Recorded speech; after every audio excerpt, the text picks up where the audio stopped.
17. M at Dakshineshwar, Part 1. Tuesday, December 18, 1883. Sri Ramakrishna was seated in his room with his devotees.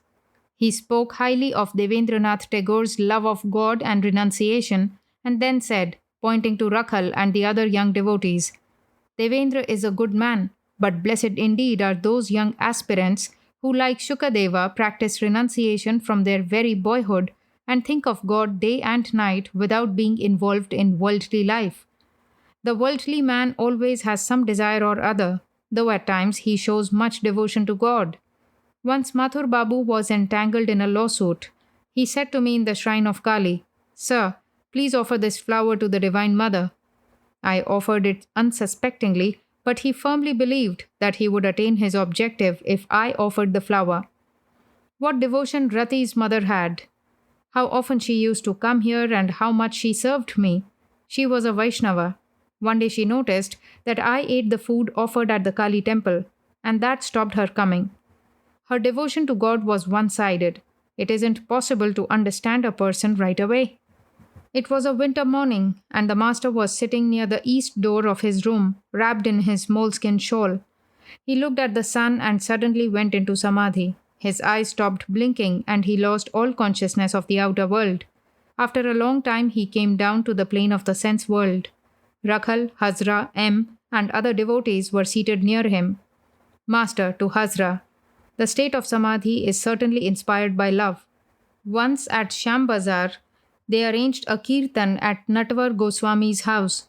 There I had a vision of Krishna and the gopis of Vrindavan. I felt that my subtle body was walking at Krishna's heels. I went into samadhi when similar devotional songs were sung at the Hari Sabha in Jorashanko in Calcutta. That day they feared I might give up the body. After the master had finished his bath, he again spoke of the ecstatic love of the gopis.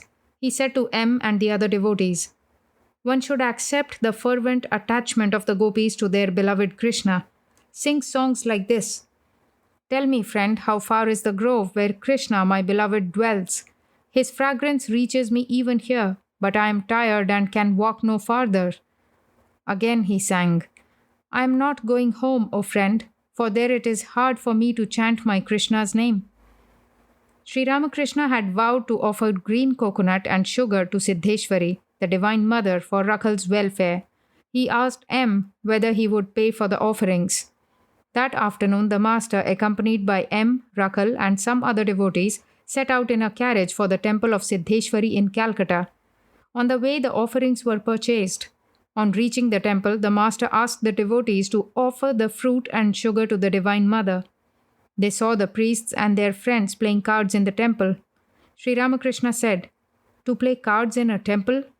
One should think of God here. From the temple, the master went to Jadu Malik's house. Jadu was surrounded by his admirers, well-dressed dandies. He welcomed the master. Master, with a smile. Why do you keep so many clowns and flatterers with you? Jadu, smiling. That you may liberate them. Laughter. Master, flatterers think that the rich man will loosen his purse strings for them, but it is very difficult to get anything from him. Once a jackal saw a bullock and would not give up his company. The bullock roamed about and the jackal followed him. The jackal thought, There hang the bullock's testicles. Some time or other they will drop to the ground and I shall eat them. When the bullock slept on the ground, the jackal lay down too, and when the bullock moved about, the jackal followed him.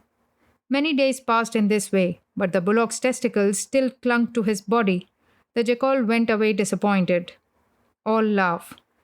That also happens to flatterers. Jadu and his mother served refreshments to Sri Ramakrishna and the devotees. Wednesday, December 19, 1883. It was 9 o'clock in the morning. Sri Ramakrishna was talking to M near the bale tree at Dakshineshwar. This tree, under which the master had practiced the most austere sadhana, stood in the northern end of the temple garden. Farther north ran a high wall, and just outside was the government magazine. West of the bale tree was a row of tall pines that rustled in the wind. Below the trees flowed the Ganges, and to the south could be seen the sacred grove of the Panchavati. The dense trees and underbrush hid the temples. No noise of the outside world reached the bale tree. Master to M. But one cannot realize God without renouncing woman and gold. M. Why? Did not Vasishtha say to Rama, O Rama, you may renounce the world if the world is outside God? Master, smiling.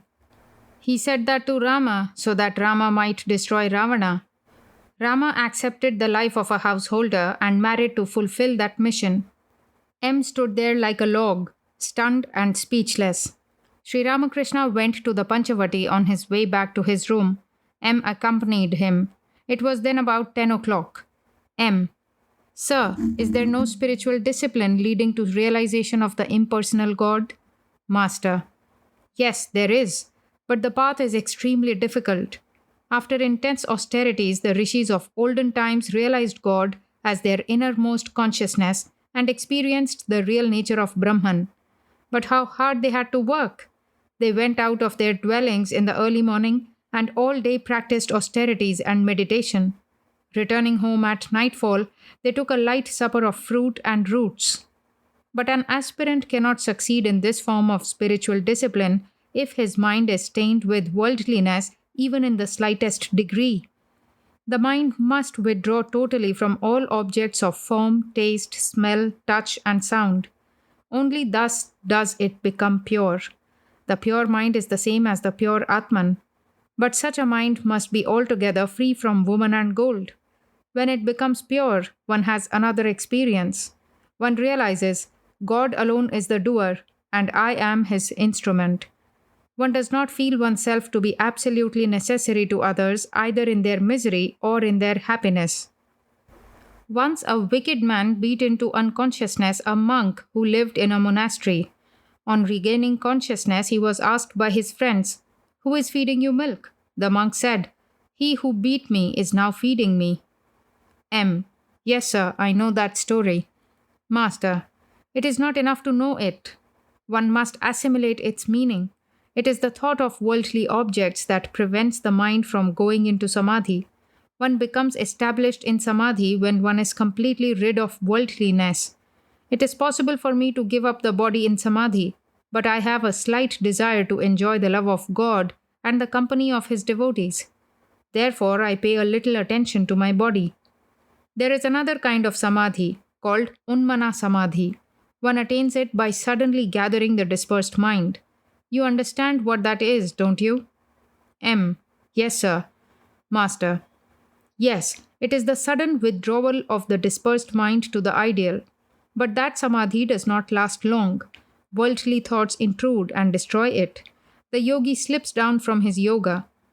At Kamarpukar, I have seen the mongoose living in its hole up in the wall. It feels snug there. Sometimes people tie a brick to its tail. Then the pull of the brick makes it come out of its hole. Every time the mongoose tries to be comfortable inside the hole, it has to come out because of the pull of the brick. Such is the effect of brooding on worldly objects that it makes the yogi stray from the path of yoga. Worldly people may now and then experience samadhi. The lotus blooms, no doubt, when the sun is up, but its petals close again when the sun is covered by a cloud. Worldly thought is the cloud. M.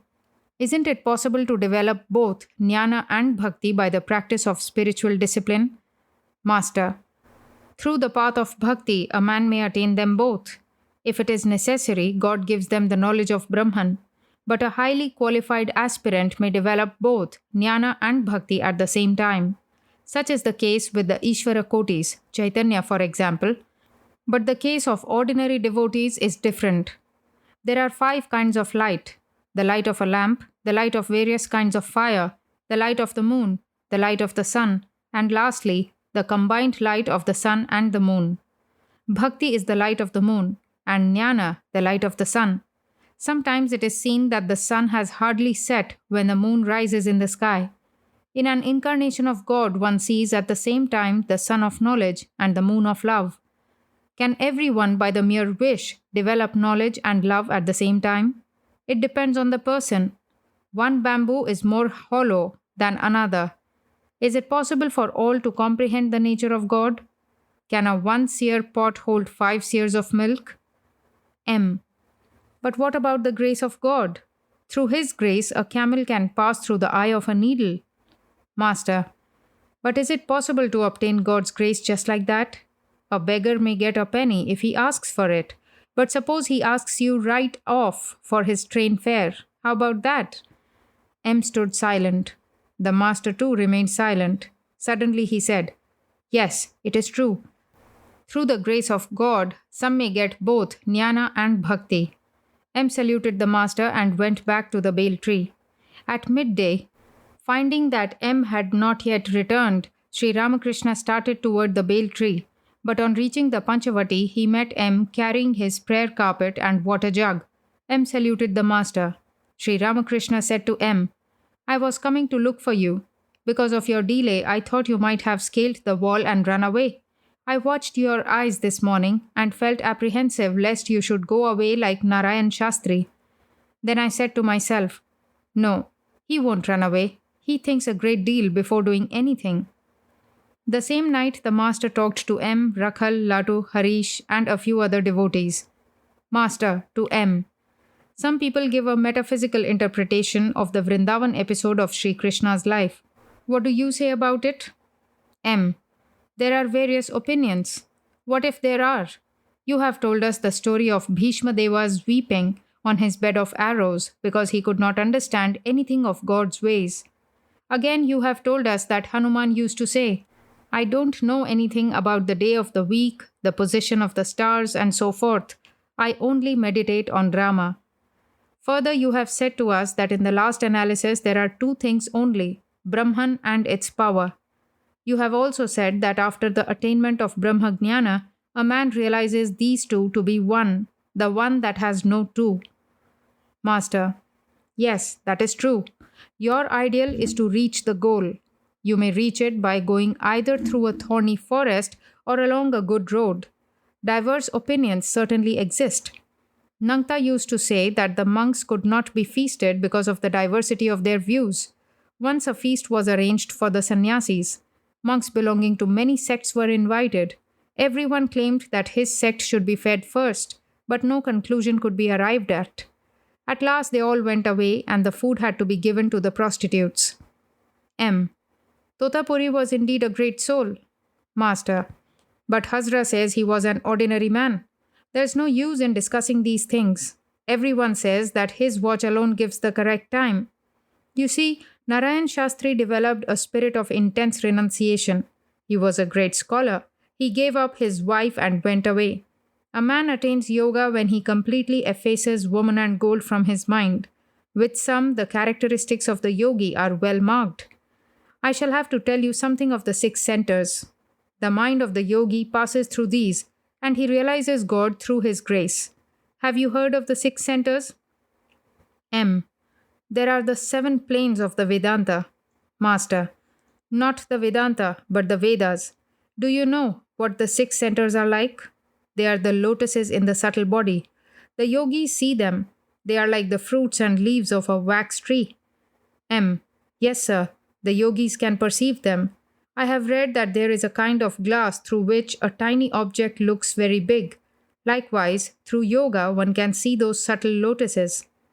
Following Sri Ramakrishna's direction, M spent the night in the hut at the Panchavati. In the early hours of the morning, he was singing alone. I am without the least benefit of prayer and austerity, O Lord. I am the lowliest of the lowly. Make me pure with thy hallowed touch. One by one I pass my days in hope of reaching thy lotus feet. But thee, alas, I have not found. Suddenly, M glanced toward the window and saw the master standing there. Sri Ramakrishna's eyes became heavy with tears as M sang the line, I am the lowliest of the lowly. Make me pure with thy hallowed touch. M sang again, I shall put on the ochre robe and earrings made of conch shell. Thus in the garb of a yogini, from place to place I shall wander, till I have found my cruel Hari. M saw that the master was walking with Rakhal. Friday, December 21, 1883. In the morning, the master and M were conversing alone under the bale tree. The master told him many secrets of spiritual discipline, exhorting him to renounce woman and gold. He further said that the mind at times becomes one's guru. After his midday meal, the master went to the Panchavati wearing a beautiful yellow robe. 2 or 3 Vaishnava monks were there, clad in the dress of their sect. In the afternoon, a monk belonging to the sect of Nanak arrived. He was a worshipper of the formless God. Sri Ramakrishna asked him to meditate as well on God with form. The master said to him, "Dive deep. One does not get the precious gems by merely floating on the surface. God is without form, no doubt, but he also has form. By meditating on God with form, one speedily acquires devotion. Then one can meditate on the formless God. It is like throwing a letter away after learning its contents and then setting out to follow its instructions." Saturday, December 22, 1883. Rakhal, Harish, M. and Latu had been staying with Sri Ramakrishna at Dakshineshwar. About 9 o'clock in the morning, the master was sitting with them on the southeast veranda of his room when Balaram's father and Devendra Ghosh of Syampukar arrived. A devotee. "Sir, how does one obtain love for God?" Master. "Go forward. The king dwells beyond the 7 gates. You can see him only after passing through all the gates." At the time of the installation of Annapurna at Chanak, I said to Dwarika Babu, "Large fish live in the deep water of a big lake. Throw some spiced bait into the water, then the fish will come, attracted by its smell. Now and then they will make the water splash. Devotion and ecstatic love are like the spiced bait. God sports in the world as man. He incarnates himself as man, as in the case of Krishna, Rama, and Chaitanya. Once I said to Keshab, the greatest manifestation of God is in man. There are small holes in the bulk of a field where crabs and fish accumulate in the rainy season. If you want to find them, you must seek them in the holes.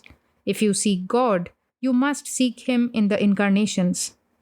The Divine Mother of the universe manifests herself through this 3.5-cubit man. There is a song that says, "O Mother, what a machine is this that thou hast made? What pranks thou playest with this toy, 3.5 cubits high." One needs spiritual practice in order to know God and recognize divine incarnations. Big fish live in the large lake, but to see them, one must throw spiced bait in the water. There is butter in milk, but one must churn the milk to get it. There is oil in mustard seed, but one must press the seed to extract the oil. Devotee. Has God form or is he formless? Master. Wait. First of all, you must go to Calcutta. Then only will you know where the Maidan, the Asiatic Society, and the Bengal Bank are located. If you want to go to the Brahmin quarter of Khardaha, you must first of all go to Khardaha. Why should it not be possible to practice the discipline of the formless God? But it is very difficult to follow that path. One cannot follow it without renouncing woman and gold. There must be complete renunciation, both inner and outer.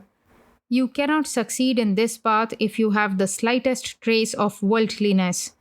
It is easy to worship God with form, but it is not as easy as all that. One should not discuss the discipline of the impersonal God or the path of knowledge with a bhakta. Through great effort, perhaps he is just cultivating a little devotion. You will injure it if you explain away everything as a mere dream. Kabir was a worshipper of the impersonal God. He did not believe in Shiva, Kali, or Krishna.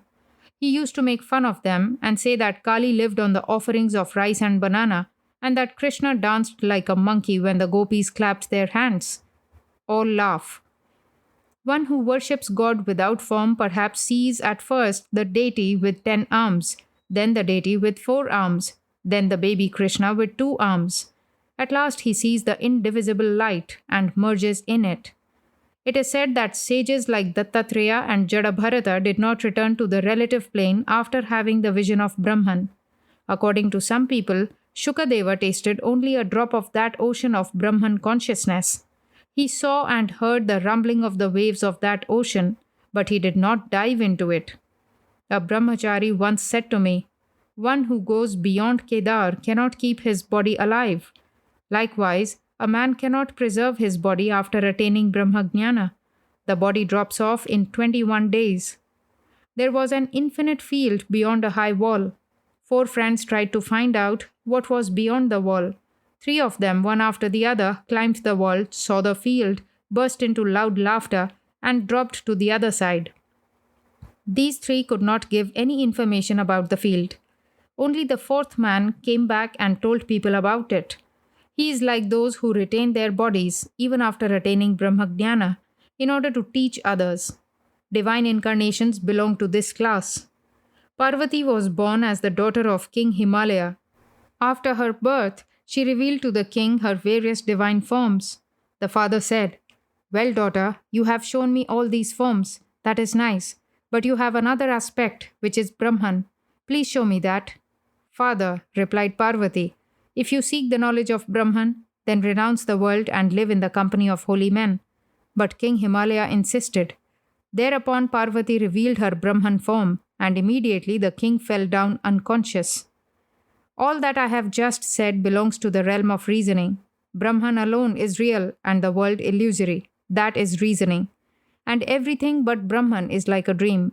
But this is an extremely difficult path. To one who follows it, even the divine play in the world becomes like a dream and appears unreal. His I also vanishes. The followers of this path do not accept the divine incarnation. It is a very difficult path. The lovers of God should not hear much of such reasoning. That is why God incarnates himself as man and teaches people the path of devotion. He exhorts people to cultivate self-surrender to God. Following the path of devotion, one realizes everything through his grace, both knowledge and supreme wisdom. God sports in this world. He is under the control of his devotee. Shyama, the Divine Mother, is herself tied by the cord of the love of her devotee. Sometimes God becomes the magnet and the devotee the needle, and sometimes the devotee becomes the magnet and God the needle. The devotee attracts God to him. God is the beloved of his devotee and is under his control. According to one school, the gopis of Vrindavan, like Yashoda, had believed in the formless God in their previous births, but they did not derive any satisfaction from this belief. That is why later on they enjoyed so much bliss in the company of Sri Krishna in the Vrindavan episode of his life. One day Krishna said to the gopis, "Come along, I shall show you the abode of the eternal. Let us go to the Jamuna for a bath." As they dived into the water of the river, they at once saw Goloka. Next they saw the indivisible light. Thereupon Yashoda exclaimed, "O Krishna, we don't care for these things anymore. We would like to see you in your human form. I want to take you in my arms and feed you." So the greatest manifestation of God is through his incarnations. The devotee should worship and serve an incarnation of God as long as he lives in a human body. At the break of day, he disappears into the secret chamber of his house. Not all by any means can recognize an incarnation of God. Assuming a human body, the incarnation falls a victim to disease, grief, hunger, thirst, and all such things, like ordinary mortals. Rama wept for Sita. Brahman weeps, entrapped in the snare of the 5 elements. It is said in the Purana that God, in his incarnation as the sow, lived happily with his young ones even after the destruction of Hiranyaksha. As the sow, he nursed them and forgot all about his abode in heaven. At last, Shiva killed the sow body with his trident, and God, laughing aloud, went to his own abode. In the afternoon, Bhavanath arrived. Rakhal, M, Harish, and other devotees were in the room. "Master," to Bhavanath, "to love an incarnation of God, that is enough." Ah, what ecstatic love the gopis had for Krishna! Sri Ramakrishna began to sing, assuming the attitude of the gopis. "O Krishna, you are the soul of my soul." Then he sang, "I am not going home, O friend, for there it is hard for me to chant my Krishna's name." And again, "O friend, that day I stood at my door as you were going to the woods." Continuing, the master said, when Krishna suddenly disappeared in the act of dancing and playing with the gopis, they were beside themselves with grief. Looking at a tree, they said, "O tree, you must be a great hermit. You must have seen Krishna. Otherwise, why do you stand there, motionless, as if absorbed in samadhi?" Looking at the earth covered with green grass, they said, "O earth, you must have seen Krishna. Otherwise, why does your hair stand on end? You must have enjoyed the thrill of his touch." Looking at the Madhavi creeper, they said, "O Madhavi, give us back our Madhava." The gopis were intoxicated with ecstatic love for Krishna. Akrura came to Vrindavan to take Krishna and Balarama to Mathura. When they mounted the chariot, the gopis clung to the wheels. They would not let the chariot move. Saying this, Sri Ramakrishna sang, assuming the attitude of Akrura. Hold not the chariot's wheels. Is it the wheels that make it move? The mover of its wheels is Krishna, by whose will the worlds are moved. Master. Is it the wheels that make it move? By whose will the worlds are moved?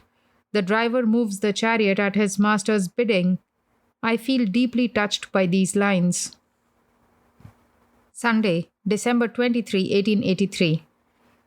At 9 o'clock in the morning, Sri Ramakrishna was seated on the southeast porch of his room with Rakhal, Latu, M, Harish, and some other devotees. M had now been 9 days with the master at Dakshineshwar. Earlier in the morning, Manomohan had arrived from Konnagar on his way to Calcutta. Hazra too was present. A Vaishnava was singing. Referring to one of the songs, Sri Ramakrishna said, I didn't enjoy that song very much. The song of the earlier writers seemed to me to have more of the right spirit. Once I sang for Nangta at the Panchavati. To arms, O man! Death storms your house in battle array. I sang another, O mother, I have no one else to blame. Alas, I sink in the well these very hands have dug. Nangta, the Vedantist, was a man of profound knowledge. The song moved him to tears, though he didn't understand its meaning. Padmalochan also wept when I sang the songs of Ramprasad about the Divine Mother. And he was truly a great Pandit. After the midday meal, Sri Ramakrishna rested a few minutes in his room. M was sitting on the floor. The master was delighted to hear the music that was being played in the Nahabat. He then explained to M that Brahman alone has become the universe and all living beings. Master. Referring to a certain place, someone once said to me, nobody sings the name of God there. It has no holy atmosphere. No sooner did he say this than I perceived that it was God alone who had become all living beings. They appeared as countless bubbles or reflections in the ocean of Satchidananda. Again, I find sometimes that living beings are like so many pills made of indivisible consciousness. Once I was on my way to Burdwan from Kamarpukar. At one place I ran to the meadow to see how living beings are sustained. I saw ants crawling there. It appeared to me that every place was filled with consciousness. Hazra entered the room and sat on the floor. Master. Again, I perceive that living beings are like different flowers with various layers of petals. They are also revealed to me as bubbles, some big, some small. While describing in this way the vision of different divine forms, the master went into an ecstatic state and said, I have become, I am here. Uttering these words, he went into samadhi. His body was motionless. He remained in that state a long time and then gradually regained partial consciousness of the world. He began to laugh like a boy and pace his room. His eyes radiated bliss as if he had seen a wondrous vision. His gaze was not fixed on any particular object, and his face beamed with joy. Still pacing the room, the master said, I saw the Paramahamsa who stayed under the banyan tree walking thus with just such a smile. Am I too in that state of mind? He sat on the small couch and engaged in conversation with the Divine Mother. Master. I don't even care to know. Mother, may I have pure love for thy lotus feet? To M. One attains this state immediately after freeing oneself of all grief and desire. To the Divine Mother. Mother, thou hast done away with my worship. Please see, Mother, that I don't give up all desire. Mother, the Paramahamsa is but a child. Doesn't a child need a mother? Therefore, thou art the mother and I am the child. How can the child live without the mother? Sri Ramakrishna was talking to the Divine Mother in a voice that would have melted even a stone. Again he addressed her, saying, Mere knowledge of Advaita, I spit on it. Thou dost exist as long as thou dost keep the ego in me. The Paramahamsa is but a child. Doesn't a child need a mother? M sat there speechless and looked at the divine manifestation in the Master. He said to himself, The Master is an ocean of mercy that knows no motive. He has kept himself in the state of a Paramahamsa that he might, as teacher, awaken the spiritual consciousness of myself and other earnest souls. M. further thought, the Master says, Advaita, Chaitanya, Nityananda, that is to say, through the knowledge of the non-dual Brahman one attains consciousness and enjoys eternal bliss. The Master has not only attained the knowledge of non-duality, but is in a state of eternal bliss. He is always drunk with ecstatic love for the Mother of the Universe. With folded hands, Hazra looked at the Master and said every now and then, How blessed you are! How blessed you are! Master to Hazra, but you have hardly any faith. You simply live here to add to the play, like Jatila and Kutila. In the afternoon, M paced the temple garden alone. He was deeply absorbed in the thought of the Master and was pondering the Master's words concerning the attainment of the exalted state of the Paramahamsa after the elimination of grief and desire. M said to himself, Who is this Sri Ramakrishna acting as my teacher? Has God embodied himself for our welfare? The Master himself says that no one but an incarnation can come down to the phenomenal plane from the state of Nirvikalpa Samadhi. Monday, December 24, 1883. At 8 o'clock in the morning, Sri Ramakrishna and M were talking together in the pine grove at the northern end of the temple garden. This was the 11th day of M's stay with the Master. It was winter. The sun had just risen. The river was flowing north with the tide. Not far off could be seen the bale tree where the Master had practiced great spiritual austerities. Sri Ramakrishna faced the east as he talked to his disciple and told him about the knowledge of Brahman. Master, the formless God is real, and equally real is God with form. Nangta used to instruct me about the nature of Satchidananda Brahman. He would say that it is like an infinite ocean, water everywhere, to the right, left, above, and below. Water enveloped in water. It is the water of the great cause, motionless. Waves spring up when it becomes active. Its activities are creation, preservation, and destruction. Again, he used to say that Brahman is where reason comes to a stop. There is the instance of camphor. Nothing remains after it is burnt, not even a trace of ash. Brahman is beyond mind and speech. A salt doll entered the ocean to measure its depth, but it did not return to tell others how deep the ocean was. It melted in the ocean itself. The rishis once said to Rama, O Rama, sages like Bharadwaja may very well call you an incarnation of God, but we cannot do that. We adore the word Brahman. We do not want the human form of God. Rama smiled and went away, pleased with their adoration. But the Nitya and the Leela are the two aspects of the same reality. As I have said before, it is like the roof and the steps leading to it. The Absolute plays in many ways, as Ishvara, as the gods, as man, and as the universe. The incarnation is the play of the Absolute as man. Do you know how the Absolute plays as man?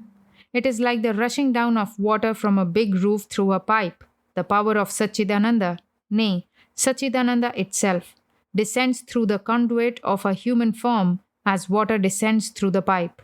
Only 12 sages, Bharadwaja and the others, recognized Rama as an incarnation of God. Not everyone can recognize an incarnation. It is God alone who incarnates himself as man to teach people the ways of love and knowledge. Well, what do you think of me?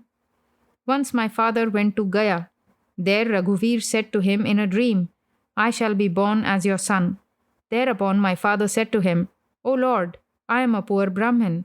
How shall I be able to serve you? Don't worry about it, Raghuvir replied. It will be taken care of. My sister, Hriday's mother, used to worship my feet with flowers and sandal paste. One day I placed my foot on her head and said to her, You will die in Banaras. Once Mathur Babu said to me, Father, there is nothing inside you but God. Your body is like an empty shell. It may look from outside like a pumpkin, but inside there is nothing, neither flesh nor seed. Once I saw you as someone moving with a veil on. To M. I am shown everything beforehand. Once I saw Gauranga and his devotees singing kirtan in the Panchavati. I think I saw Balaram there and you too. I wanted to know the experiences of Gauranga and was shown them at Shambazar in our native district. A crowd gathered.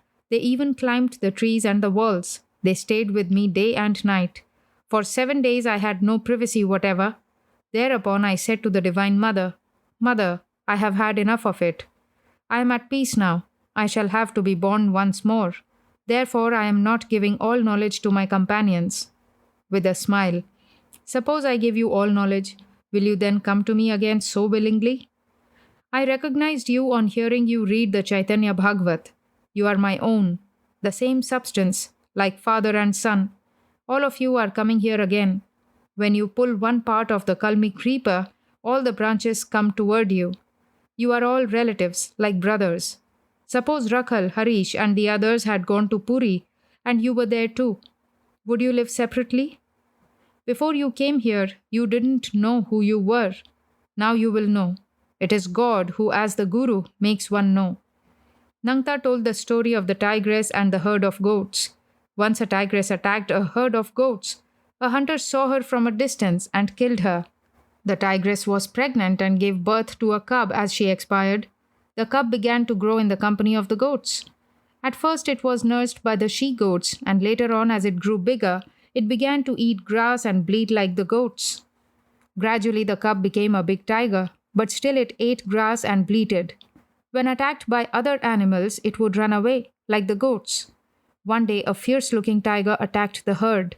It was amazed to see a tiger in the herd eating grass and running away with the goats at its approach.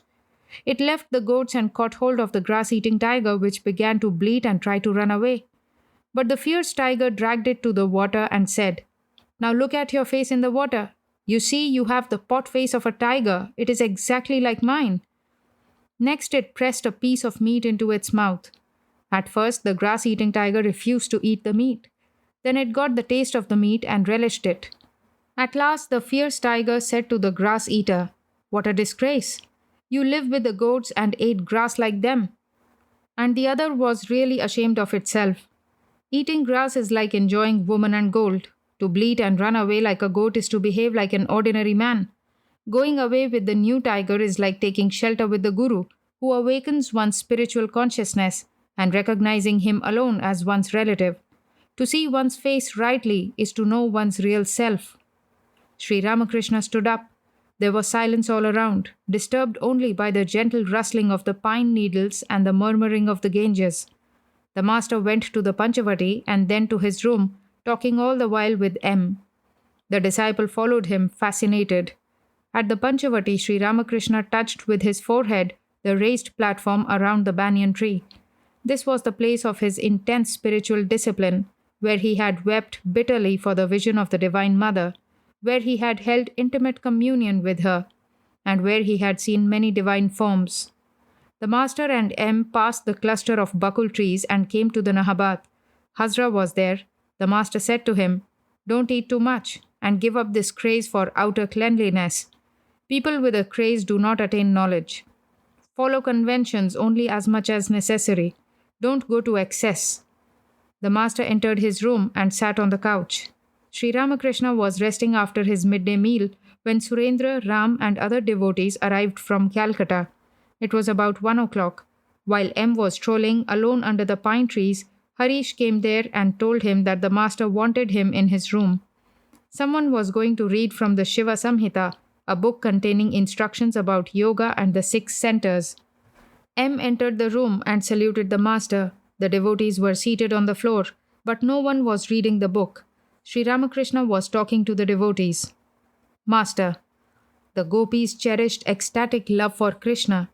There are 2 elements in such love, I-ness and my-ness. I-ness is the feeling that Krishna will be ill if I do not serve him.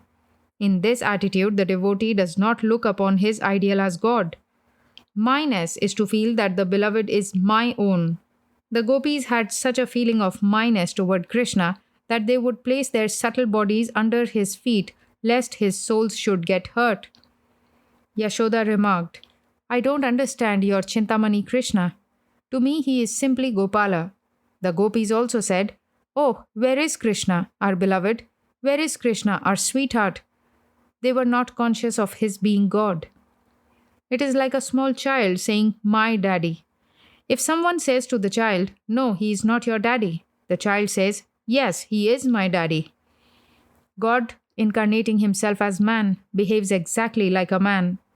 That is why it is difficult to recognize an incarnation. When God becomes man, he is exactly like man. He has the same hunger, thirst, disease, grief, and sometimes even fear.